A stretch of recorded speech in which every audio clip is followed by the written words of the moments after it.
tinachoka pa 7% in 2020 pano tukamba za 33% inflation. Chaka ndi chaka inflation je kumagwa zinthu zikukwera pa mtengo othamanga kwambiri. Actually Brian ndi koyambiriranso mbiri ya dziko la Malawi from 1964 kuti in a single administration inflation imangokhala kungokwera chaka ndi chaka kuyambira pa 7% mpaka pa 33% chaka ndi chaka mangokwera. Sizinachitike no single administration mbuye monsemo sizinachitike. Go and check the records. Sizinachitike kuti inflation mangokwera chaka ndi chaka for a stretch of 4 years. Sizinachitike ndikoyamba.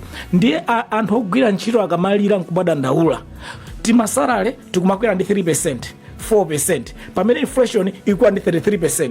ndiye kuti zinthu zikuthamanga kwambiri mitengo pamene timasalale tikutsimphina. ndiye anthu amene aja ma disposable income zawo they are squeezed. ndiye alimi akulira, anthu ogwira ntchito akulira. Now a business aja chifukwa inflation yakwera katundu wawo akamakauda ku Tanzania ku Zambia kakupanga katundu wanji mitengo yake ndiyokwera.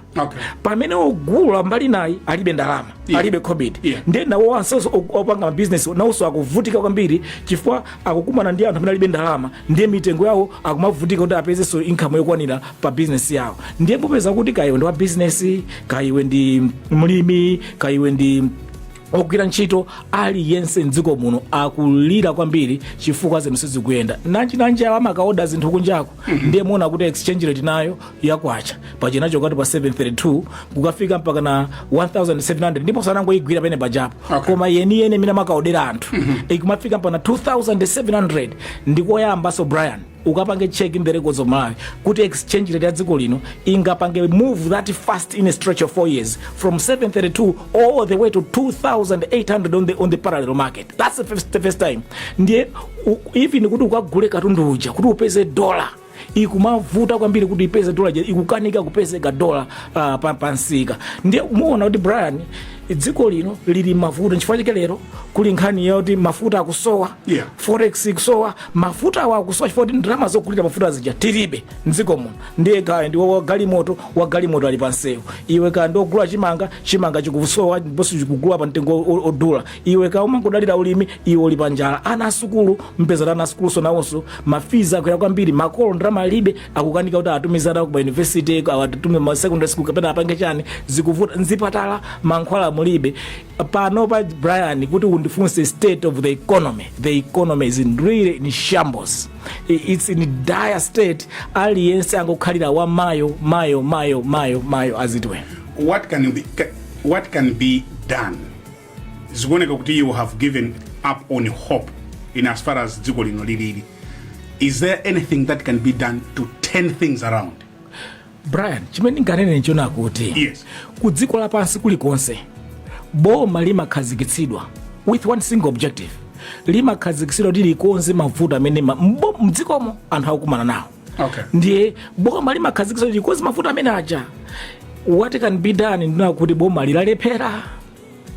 Tili ndi driver amene samadziwa kuyendesa galimoto waipitisa kupompo. Mekaniki amene kuti akonze galimoto iyi uyamukanika ukonza galimoto ija yangokhala mawaya okhaokha. Chavuta ndi utsogoleri. Kuti tidziwe kuti apapa dzikatere timatere chavuta ndi utsogoleri. Dafotokoza mbuye Brian ngadokumbukira kuti mukonze chuma cha dziko lino pali mapillars atatu ofunikira kwambiri oti mwakonze. Pila yoyamba mmene mukupangira mabudget anu aboma. Mabudget aja aboma aja mmene mapangira ndofunikira kwambiri mukonze chuma cha dziko chifukwa mabudget aja kumakhala nkhani yotolera misonkho kudula ndalama za boma kumakhazo mbali yogwiritsa ntchito ndalama za boma zicha. Ndiye mukakhala kuti ndalama za boma mukungozitolera kumapanga squeeze anthu penalize anthu ndi maujeni ma rates akulu tax rates akulu mmakhala mukupanga mukuafinya anthu wana makampani anu amdziko. Komanso mukakhala ndalama ziya simukudzigwiritsa bwino mbali naye ndiye kuti zimakhala kuti ndalama zija zukaononga economy yanu mmene ilili. Ndiye kuti ndi situation pamene point yachiwiripo kuti ndalama simuzigwiritsa bwino ndiye zikukaononga economy. Can you expand on that? Ndifotokoze motere. Mbali yotolera ndalamayi mukakhala kuti mataxes anu ndakuluakulu 1. 2 mukakhala mukubwereka kwambiri ndalama.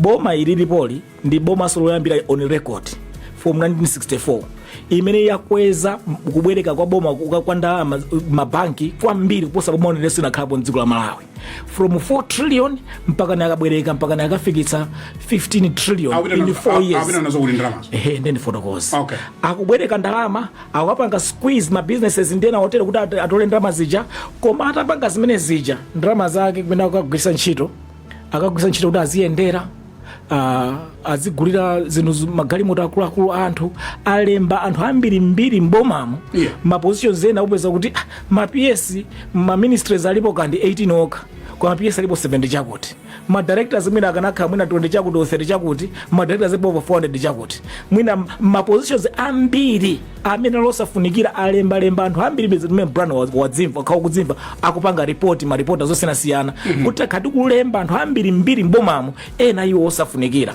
komanso takhati kugula anthu amene tikalemba mwajisa ma PS aja tifunika magalimoto ma VX ma TXS ndiyo tiguleso magalimoto ambiri ma directors amene samafunikira aja tikugula katundu magalimoto ambiri osiyana ma office mwa utagulire zinthu tigule zinthu zosiyana ndiye there is extravagance in government. Komanso anthu aja akuyenda kwambiri locally and internationally akumayenda maulendo akuti tikungomva mapanga report kupita kunja kwena apite ku ma delegations akulu komanso mdziko muno kuyenda kwambiri zonse zija mugwisa ntchito mafuta you are importing them about 60 million liters $60 million now imafunika every month yoti mugwisa ntchito kuti anthu aziyendera magalimoto osiyana pa ntchito osiyana ndiye pali extravagance mbali inayi yakuti zinthu zina zimene tikanatha kukhala osazipanga koma tikudzipanga ndedzikuononga ndalama zambirimbiri ndiye relationship yake ndi mbali inayi ndiyo nakuti makwacha tikabwereka m'mabanki kuti boma libwereke ngati nakabwereka posera mwamvani abwereka 579 billion in 6 months ndalama zikabwerekedwa kupita ku boma zabwerekedwa ngati Malawi kwacha koma chikapita boma kucha akagula zinthu from abroad akagula kunja agulire mafuta agulire mafertilizer agulire furniture agulire magalimoto agulire zimene zikugulirwa zija ndiye kuti akatenga ma dollars onse in the economy wonse asesedwa akagwirisira ntchito zogula zinthu zakunja as a result mwapanga affect exchange rate wene wajapo chifukwa ma reserves ano atsika kwambiri ndiye chifukwa atsika kwambiri ndalama yakwacha imayamba kubanika tsopano ikayamba kubanika force of supply and demand yamba kubanika pene paja ndiye kuti zipangisa kuti kwacha ija tsopano ikhale kuti kuluza mphamvu nchifanike yafika ku 2800 pa parallel market chifukwa kuti over a stretch of 4 years takhati kubwereka ndalama zambiri makwacha ndikumagulira zinthu zambiri zakunja zimene zapangitsa kuti ma reserves akhala kutsika lero tini ma reserves less than 1 month of import cover official chifukwa chake nchani chifukwa takhati kumangogwiritsa ntchito zimene zija tikupanga produce zochepa madola zochepa komanso tikugwiritsa ntchito kwambiri extravagance zogulira zakunja mapeto ake zopezeka kuti dola ija yatithawa kwacha yamba kutsimphina mapeto ake mafuta ayamba kuvuta so we have another crisis ya fuel crisis tili ndi fertilizer and food crisis tili ndi forex crisis tili ndi fuel crisis kusowa kwa mafuta ako kugwirizana ndi zimene mwalankhulazi kwambiri kaya Brian. Can you break it down for our listeners? Ndi zimene ndikufotokoza una kuti mukaona kusowa kwa mafuta ndichifuna kuti pakatipa takhati kumapanga produce zochepa kutumiza kunja koma chonsecho takhati kugula zosayenera zambirimbiri kuchoka kunja kupyolera mboma chifukwa boma ndi limene limagwirisa ntchito kwambiri ma dollars amene timapanga produce mdziko muno amapanga produce ma dollars aja ndi alimi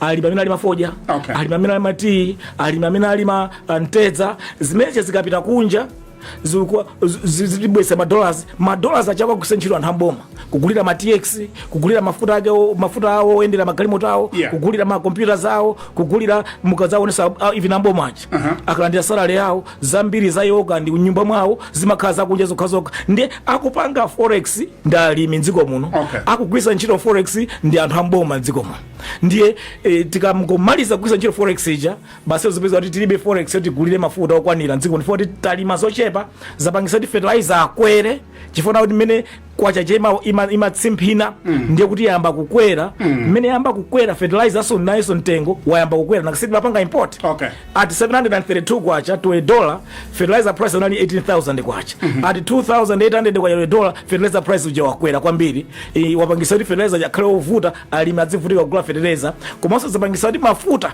avute chifukwa kuti tikulima ano zochepa tikutumiza kunja zochepa ndi madollars ndi ochepa madollars ochepa oboma liagwiritse ntchito onse pali madollars nawo chepa kwambiri kapena palibiretu pesa kuti mafuta tikukanika kuti tigule mafuta lero mafuta ambiri tingogula tupangongole akatapira akamalengeza pachati tapeza another letter of credit somewhere or tapeza another facility tapeza tikungomwa mafuta basi chifukwa tapeza facility mamoti mafuta achabwezi tikumagwisa ntchito madollars athu koma tikapeze facility actually pano paso facilities zimene zimakhalira akatenga facility adzingomwabe ikatha basino akabwerere kwina azipangaso azikatsekeraso facility basi akuti natenga kubadea zimene zikhola zomangobwereka ndi tikungokhalira no moyo wangobwereka kuti tikhale mafuta mdziko muno malo moti tikanapanga kuti tisinthe chuma cha dziko njira yake imene timayena kuchita number 1 is kuti boma lipange control its own expenditures.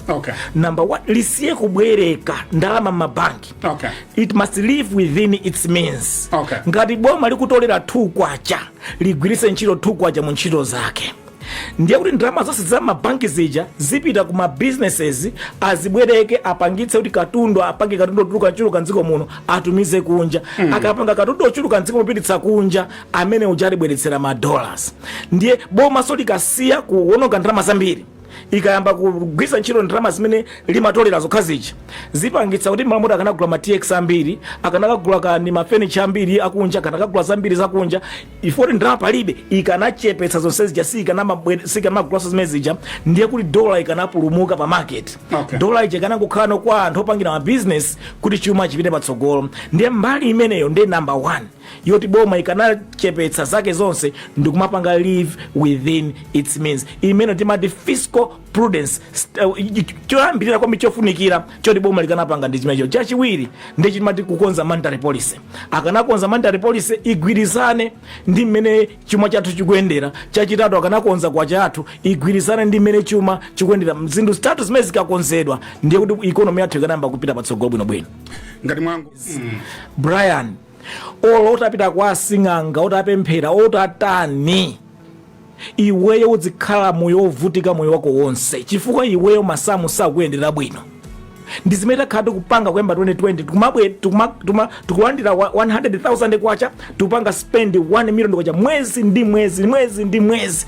There is no way munga khale ndi mpata wabwino mudzikamangulira kusiyana ndi banja unalo mkulanda 100,000 kwacha ndiye pa 100,000 mukutija 50,000 kwacha 25,000 kwacha itizi ipanga invest 25,000 tizikabweza ngongole ngati tinali nayo ngongole banja ilili over time lipezeka kuti lamba panga invest mina kabisa kena yake amba kukwera chani income chamba kukwera zinthu zamba kwaendera koma ife tinatenga economic policy fiscal economic policy yolakwika kwambiri yakuti tasanduka anthu aja omangokhala basi nomangodalira ngongole ndi ukamangokhala akatapira mapeto wake ndizimeti kuzoona ife ziti makatapira atipweteka panopa adzadza makatapira aja panopa basi no we are soaked mwakatapira ndi when you are soaked mwakatapira like that you are doomed ndi all of us panopa we are doomed chifukwa tinapanga zolakwika to correct ngati munthu ali nzi ngongole 15 trillion kwacha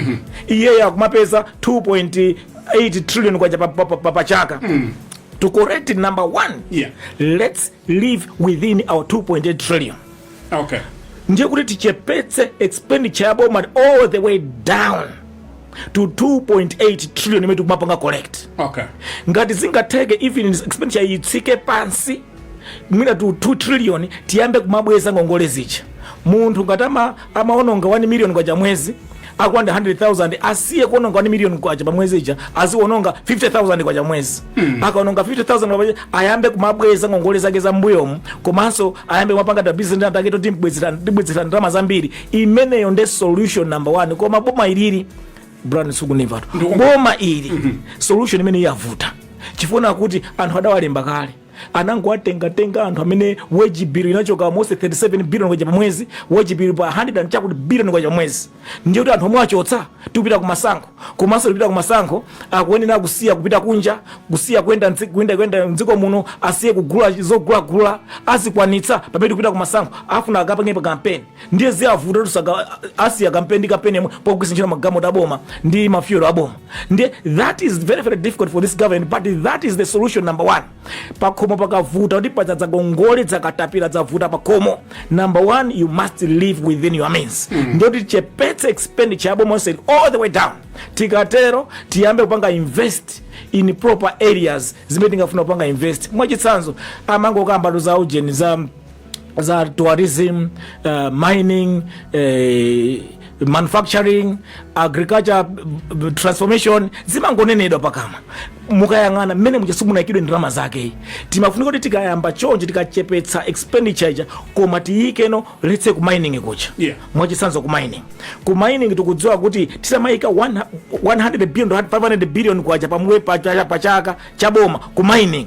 Tikhoza kumatsegula migodi yambiri kumene kuchako ku mining, kupezeka ntchito zambiri, tizipanga produce katundu ochuluka, tizitumiza kunja, tizikhala ma forex, tiyamba kutukula dziko lathu through mining. Koma kuti imene chachiteke tiwetsemo ndalama serious money into mining development. Komanso manufacturing timango nena kuti tifuna manufacturing tipange develop, koma manufacturing yo sitikuikamo ndalama zoti tipange develop manufacturing.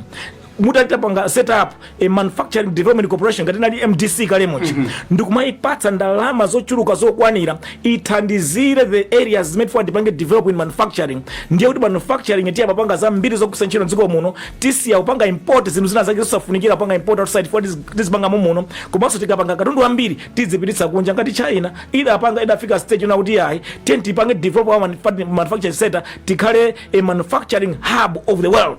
Anapanga zimene Japan mapanga produce katundu otuluka kwa dziko lonse lapansi. Ifenso tikhoza panga chimodzimodzi, koma we need proper structured investment in the manufacturing sector so that we can develop that sector to start producing a lot for our economy. Ku tourism kunakonso timafuna tipangeko invest kuti tourism jatipatse ma returns on investment. Sango asira private sector, they are doing all they can. Komano as a government we go in and see how we can invest in njipanda na brand tikwanda 100,000 kwacha, tije 50,000 kwacha, 25,000 kwacha, tiyike tiyambe kumapanga invest muzitumbuwa mandazi and so forth in a government setting tikuti zimeja ndramas ya tipange invest in mining, tipange invest in manufacturing, tipange invest in tourism, tipange invest in agriculture and its value addition. Zikufunika proper investment, structured investments there.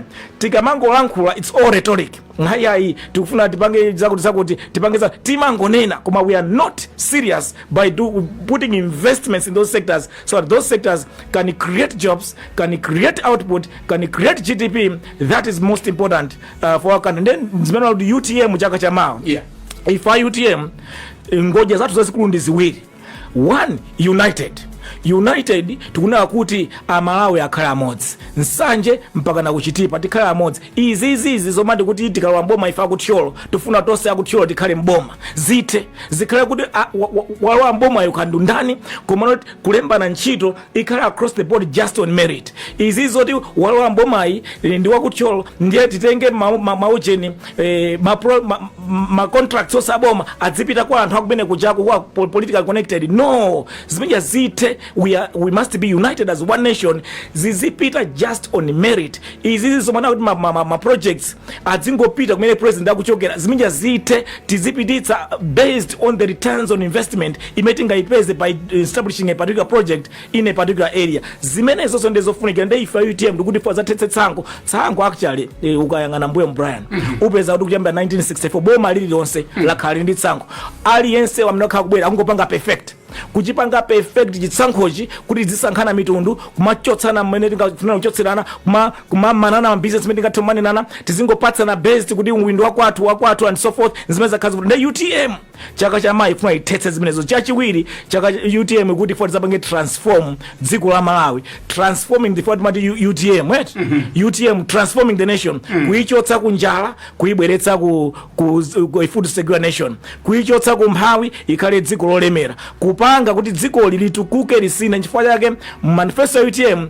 monga amene ankanena malemu athu president athu malemu mzimu wonse mtendere the late to SKC amanena kwambiri kuna kuti tikufuna kuti tidzapange ma mega farms, tidzapange kudzasinthenso ulimi wathu kudzakhale wabwino. Fertilizer tifuna adzatsike mtengo, adzakhale mtengo omverera otalima adzakwanitsa kugula kandani, adzakwanitsa kugula nkukhala ndi zakudya zochuluka komanso zolima zochuluka. Tidzachepetse zimene zijazo komanso tidzayike ndalama mu ntchito zosiyanasiyana kuti pachaka 1 million jobs to be created. Ndezi zimene zizi brand zotheka.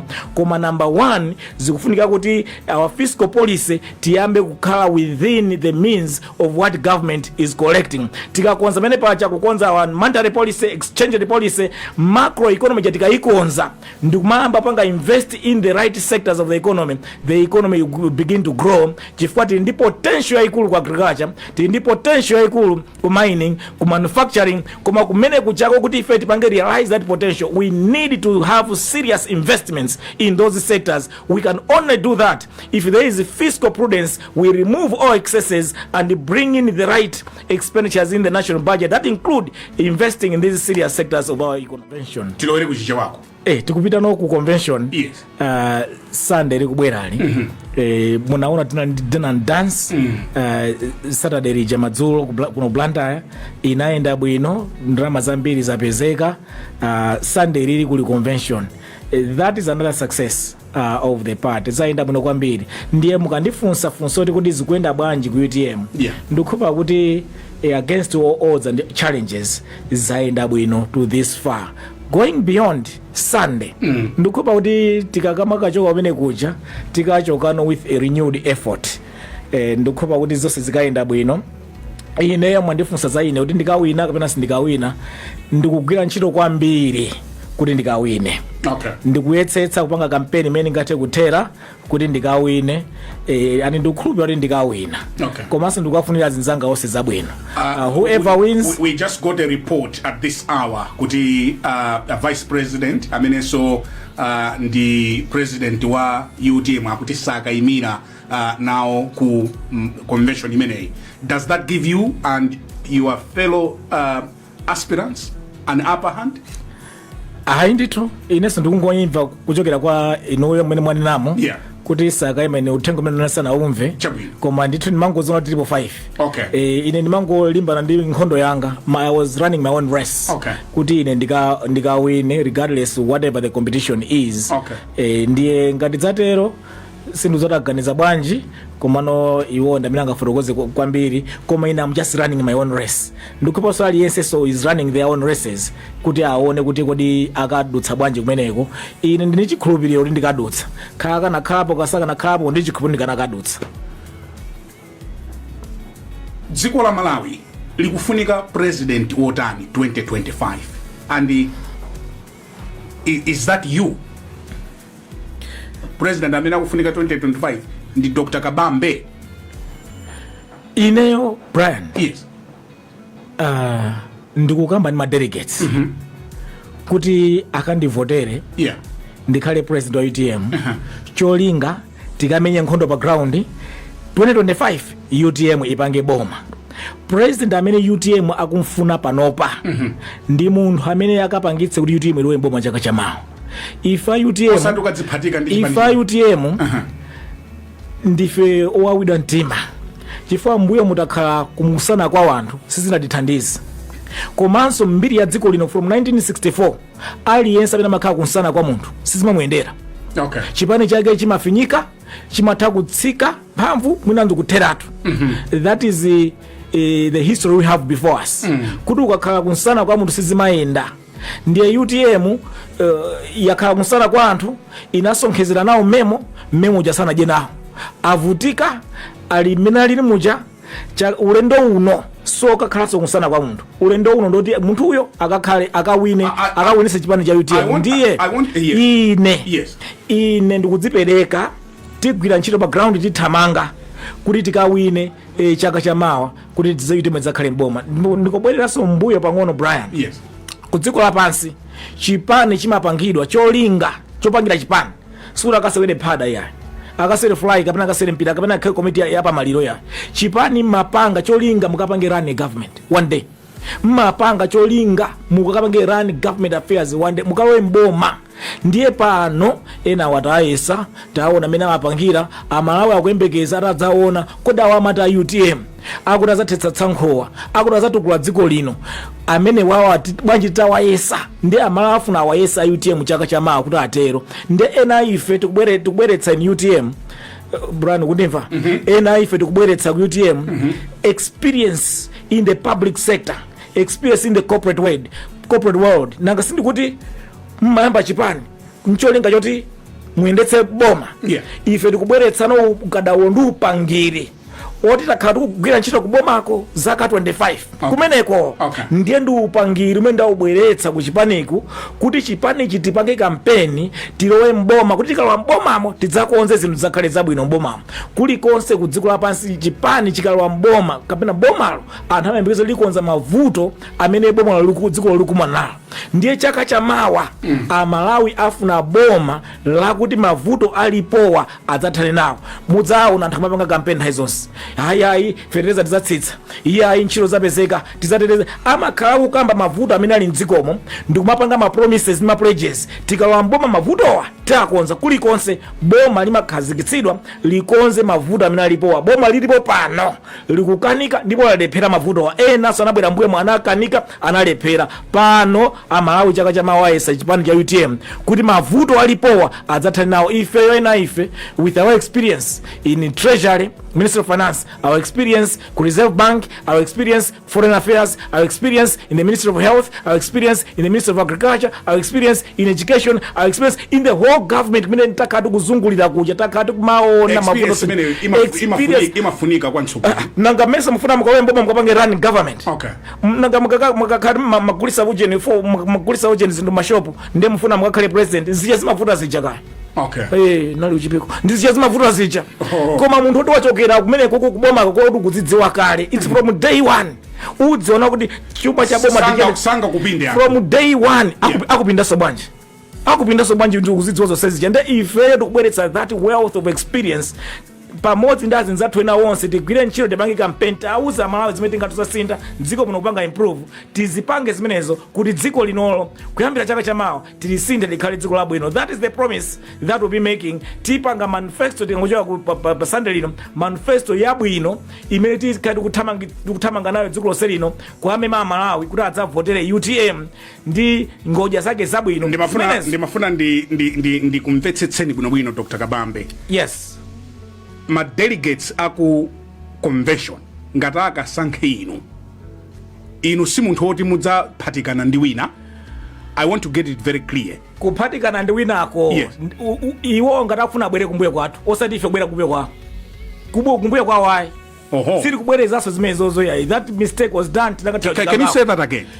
Ifeyo tukupita ngati UTM pa ballot the late Dr. SKC naganiza nthawi ya DPP nthawi ya DPP ineyo nali kuboma nali mlembi wa unduna ozangana maiko ena foreign affairs PS wanka napatsidwa September 2015 DPP itangola amene mboma 2014 nachotse nakwezedwa kuchokafika kanga the Governor Reserve Bank April 2017 zaka ziwiri nakhala ine PS wa foreign affairs mu 2017 mene machoka kukhala PS foreign affairs nkuti ubale wa president ndi vice udakali wabwino nthawi imeneyo ukumbukira Brian ukumbukira motive in September wa 2017 tinali ndi mkumano wa ukulu wa akulu mabanki ma insurance companies ndiye na hotelo umene tinapanga lead ife wa Reserve Bank ndakapempha a vice president manager kuti adzakhale mlendo wathu olemekezeka pa sonkhano meneyo chifukwa ndinkagwirizana nawo malemu nthawi manager analanzanga partly chifukwa tinaphunzira zofanana timapanga zofanana mu ntchito mwathu ndiye ndimakwiza nawo kwambiri malemu ndiye sizoona kuna kuti ineyo ndikakanize carpet iwo aja nkomwe ubale uli bwino. Okay. By 2017 mmene machoka ku foreign affairs ubale uli bwino mukumbukira UTM inapangidwa 2018. So mai makuta zabodza zinachitike olo tsiku limodzi sizinachitike zimene zicha. Ine ndikuti ubale pakati pa president ndi vice unali bwino mpaka 2017 ndi machoka ine ku foreign affairs April. Mmene amasemphana ndikumakayambisa chipani cha UTM ndi 2018. Ineyo ndili governor wa Reserve Bank ndipo paliso accusation akuna kuti ndili governor wa Reserve Bank akuna kuti ineyo ndinkaganiza ndrama kuti no zisapite ku office kwa vice president kodi Reserve Bank imakhudzidwa ndi nkhani za budget za ministries sizoona zimezi nkhani za budget za ku treasury anthu akafuna ndalama za maunduna amapita ku treasury a minister ndi a budget director ndi a secretary treasury amene achana apanga ndrama zokoza za ndrama za maunduna osiyana sapanga ndi Reserve Bank so you're not worried kuti anthu akulankhula ngati simu zabodza ndendali simati apanga hit up ndi ale samatha kunena chipina ngathe kunena ikoma zimene zabodza koma simu upanga ndale zonenana ine ndili ntchito yekuti ndawuze kuti chumachi chasokonekera bwanji ndipo UTM malinga transformation agenda yathu tingakuchikonze bwanji tingatane kuti tilatsogolo zimene zimene ndikulimbana ndini osati nzikamba za ina kuti amphuna ndi iPhone pena ndi itali iyayi 100 kwacha 3100 kwacha ndipo from 1998 mpaka 2017 naline civil servant masalary yanga amakhala amene kuchoka pa 3000 kufika pa 10000 kena unafika pa 50 kena ku 100 kena ku chani mpaka amene machoka ngati PS salary yanga ili 1 million kwacha 2017 mmene makafika ku Reserve Bank napeza kuti salary structure zawo ndizoyambira position ya governor from 12 million to 30 million. That was the salary range ya governor. Ine napatsidwa salary ya 18 million kwacha. In that range sinapange approve ndine ndi anthu akamani na hey amene uchi anazipatsa masalary anazipatsa ndizaboza zenizeni zongofuna kuti ayipitse dzina la Kabambe koma zona zake nzoti for almost 20 years so malandira for 20 years yes 20 years saranga nachoka pa 3150 kwacha as a civil servant as an economist kukafika pa salary ya PS nthamene cha 1.6 million kwacha in 2017 kwa amene wapita ku Reserve Bank nakapeza salary range izizi ndenda apatsidwa 18 million kwacha imene wayo ndakuonetsa apa ndi anthu akamakana za 30 million kwacha apa ndinamizira ifwa salary range ya Reserve Bank ndi 12 to 30 million kwacha koma ine ndinapatsidwa 18 million kwacha so malandira 18 million kwacha okay. That's the salary range yes and komanso by the way Reserve Bank policy yawo ndiona kuti anthu ena kunjako ama ndi ndrama zambiri posa Reserve Bank ndi Reserve Bank masalary yawo amapanga akulu Reserve Bank amakhala 75% of what the market is offering ndi imene 18 million kwacha ndi almost 75% of what others receive out there nthawi imene aku press corporation amandira masalary in excess of 40 million kwacha ine ndili pa 18 million kwacha ndipo range hii ya 12 to 30 million kwacha ndimene governor aliyense kuchokera 2012 mpaka na pano amalandira ndiye kungopanga single out Kabambe kuti Kabambe akulanda ndalama zambiri koma mwa ena onse from 2012 ma governor onse range ya salary imakhala imene hii including the current governor but people just stick to DK kuti amanda salary yambiri 20 kambi za DK which is very very unfortunate and unfair. Funso lachiwiri ndila kuti mukuyankha milandu ku koti and yet you want to be the president of this country.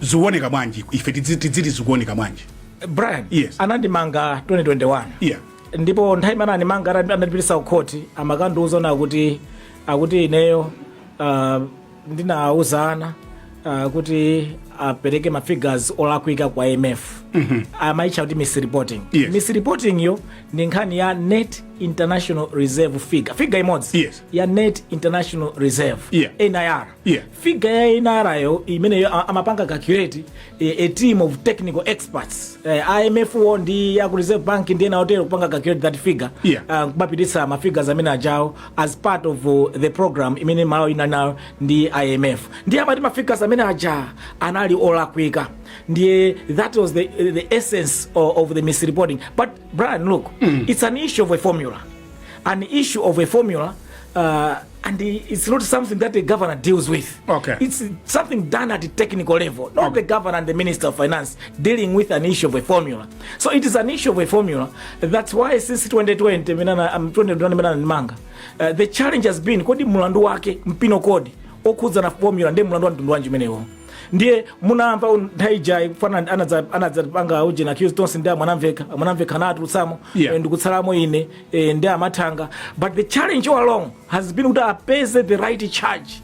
Yota adipange charge kuti mlandu huu opanga formula kuitsa formula mlandu wake ndo akuti if a person enough on view the formula was correct, absolutely correct. Koma nkhani yake ndi ya formula anyway tikambe nkhani ya formula ayo kuti ndi akuti inala kwika which we can contest and we will contest.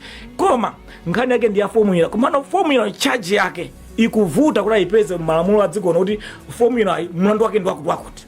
Since 2021 I've never taken plea as of today. Yona kuti mlandu wake nduwu ndiye ndine kuti ndikuvomera kapanda ndikukana chifukwa zimene abweretsa ku court zimakhaza kuti our lawyers contest and as a result zimapeza kuti basi mlandu padakalibe mpaka pano. I've not yet taken plea kuti mlandu wanga nduwu since 2021 I've not taken plea kuvomera kapanda kukana because mlandu sunadziwike mpaka pano. Every single time they bring an issue they try that, all that is thrown out in the courts. Mukumbuka pachana afuna kulukana kuthetserana. Mupita kumasankho muli ndi dzingwe nkhosi ngati a Donald Trump. Ndendi pita bwanji a Donald Trump wanena wapeka chisazo chabwino. Yes. Wako America. Yes. President of America. Yes. Donald Trump anali ni milandu 88. Iyeyo kusiyana so ndine. Iyeyo was charged. He have not yet been charged. Okay. Number 1. Okay. 2. Number 2 pa iyeyo 34 inali oti ampeza ni milandu. Convicted. Ampeza ni milandu 34.